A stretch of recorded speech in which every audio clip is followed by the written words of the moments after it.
Wie bereitet man sich eigentlich auf so ein riesen Ultracycling-Rennen vor? Also ich meine, klar, ganz offensichtlich sollte man ein bisschen trainieren. Aber da gehört noch viel mehr Organisatorisches dazu.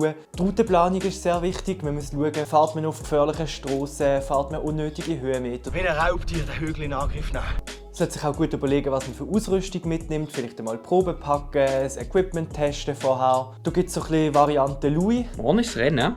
Ich habe noch nicht gepackt. Oder Variante Luca. Das ist lustig, ich habe so früh alles vorbereitet, dass ich jetzt tatsächlich zu viel Zeit habe.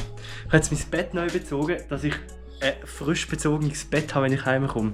Bei der Packliste gibt es verschiedene Strategien. Entweder man sagt, Hauptsache genug, lieber schleppe ich ein bisschen mehr mit, dafür habe ich nicht kalt, dafür darf mal etwas nass werden. Oder man sagt, scheißegal, Hauptsache leicht. Ich finde schon eine Lösung für das Problem, Hauptsache ich schleppe nicht unnötig den Berg drauf. Und dann muss man sich auch eine Schlafstrategie überlegen. Da kann man zum Beispiel sagen, ich schlafe sehr wenig, fahre dafür vielleicht nicht so schnell, aber konstant.